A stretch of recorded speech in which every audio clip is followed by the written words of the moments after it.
सत श्री अकाल, अपना स्वागत है नई वीडियो के अंदर। आप पढ़ेंगे कृषि की क्रांतियां। तो अपने नई नई क्रांतियां चली गई थी। तो पहले पता आई थी हरित क्रांति, इसे खाद्य उत्पादन को बढ़ाने के लिए। किसको? खाद्य उत्पादन बढ़ाने के लिए। विशेष तौर से ये किसके लिए चालू की गई थी? गेहूं फसल के लिए चालू की गई थी। और ये इसका मेन कौन था जो अध्यक्ष बनाया गया था? वो था स्वामी नाथन। और एक कौन था? बॉर्नर और स्वामीनाथन ने की थी खाद्य उत्पादक बढ़ाने के लिए गेहूं का था हरित क्रांति का। ये कब हुआ था? ये इसकी जो स्टार्ट हुई थी 1900 में हुई थी, जब अपने क्या पढ़ा था? छप्पनिया काल पढ़ा था। छप्पनिया अकाल क्या पढ़ा था? छप्पनिया अकाल पढ़ा था। अब आती है श्वेत क्रांति। यह थी दुग्ध उत्पादन के लिए। दुग्ध उत्पादन इसका हुआ था आनंद, गुजरात में।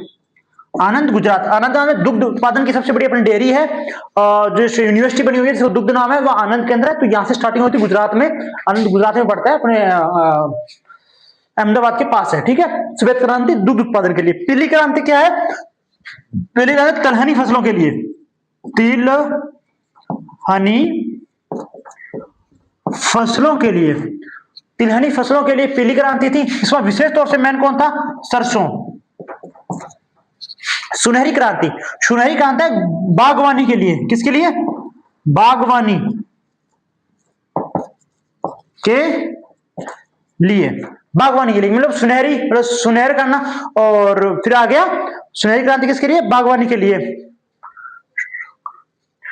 और भूरी क्रांति है खाद्य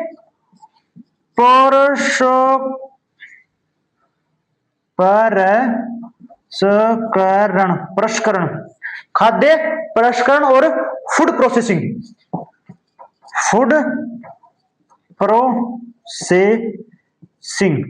मतलब जो खाद्य प्रसंस्करण, मतलब जो अपने गेहूं हो गया उनको कैसे स्टोर किया जाए, कैसे क्या किया जाए, उन फूड को प्रोसेसिंग कैसे किया जाए, उसके लिए क्या गई थी? भूरी क्रांति को लाया गया था। दूसर का तो सबको पता है, उर्वरक उत्पादन के लिए क्या थी? दूसरा। ठीक है। और नीली किसके लिए थी? मछली का उत्पादन के लिए।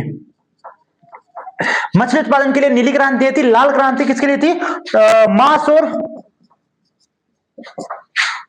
टमाटर।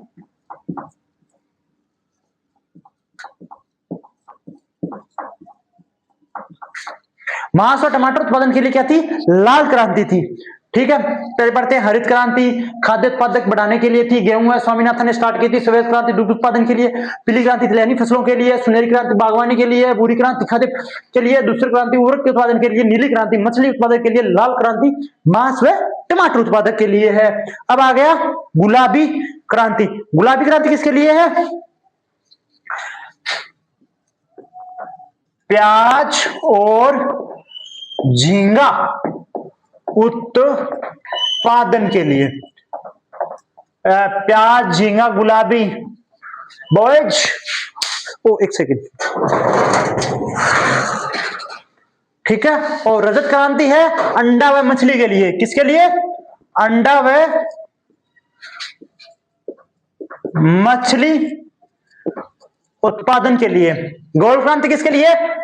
प्याज उत्पादन के लिए। और काली क्रांति किसके लिए है? काली क्रांति बायो डीजल के लिए। बादामी क्रांति किसके लिए? मसाला उत्पादन के लिए। ठीक है बच्चों। और पर्वतीय क्रांति, आप ये बताइए पर्वतीय क्रांति किसके लिए है?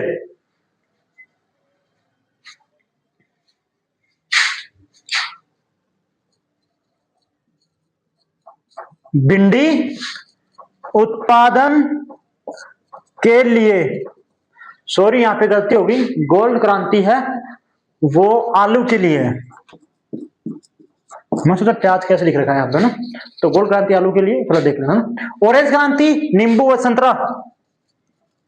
नींबू व संतरा उत्पादन के लिए। और रेनबो क्रांति व इंद्रधनुष क्रांति क्या है? कृषि के विभिन्न क्षेत्रों में विकास करने के लिए, कृषि में विभिन्न क्षेत्रों में विकास करने के लिए क्या कराई थी? रेनबो क्रांति व इंद्रधनुष क्रांति। ठीक है, एक बार पहले से पढ़ते हैं। गुलाबी क्रांति प्याज व झींगा उत्पादक के लिए है। रजत क्रांति अंडा व मछली उत्पादक के लिए है। गोल्ड क्रांति आलू उत्पादक के लिए है। काली क्रांति बायोडीजल के लिए है। बादामी क्रांति मसाला उत्पादक के लिए और पर्वतीय क्रांति भिंडी उत्पादक के लिए है। ऑरेंज क्रांति नींबू व संतरा के लिए है। और रेनबो क्रांति कृषि के विभिन्न क्षेत्रों के विकास के लिए। हरित क्रांति खाद्य पदार्थों के लिए है। श्वेत क्रांति दूध उत्पादन के लिए है। पीली क्रांति तिलहनी फसलों के लिए है। सुनहरी क्रांति बागवानी के लिए है। भूरी क्रांति खाद्य प्रसंस्करण के लिए है। धूसर क्रांति उर्वरक के लिए है। और नीली क्रांति मछली उत्पादक। और लाल क्रांति मांस और टमाटर। लोगों को ये लग रहा होगा रेनबो क्रांति या इंद्रधनुष का क्या मतलब है। देखिए बच्चों, रेबन क्रांति और इंद्रधनुष है, ये जैसे कृषि मतलब पौधा होता है, सब पौधे होते हैं, उनको क्लोरोफिल की रिक्वायरमेंट होती है। तो क्लोरोफिल अपने प्रकाश संश्लेषण से मिलता है। प्रकाश संश्लेषण को देखा जाए तो उसमें इंद्रधनुष के सामने 7 रंगे दिखाई देते हैं, जिनको हम इंद्रधनुष भी बोलते हैं। ठीक है, तो उसमें अपन जैसे कोई भी नया आविष्कार करते हैं, नई चीजें करते हैं, जैसे कोई टिड्डी आ गई, कुछ भी अपन जिससे फसलों की बचाए रहे हैं, जैसे भी कोई नया अपन नियम कर रहे हैं, कुछ भी लागू कर रहे हैं, कुछ भी क्रांति ला रहे हैं एक एरिया में कुछ चीज बढ़ावा देने के लिए, तो वो सारे विकास है ना, जो सारे अपनी चीजें वो रेनबो क्रांति व इंद्रधनुष क्रांति के अंतर्गत आते हैं। ठीक है बच्चों,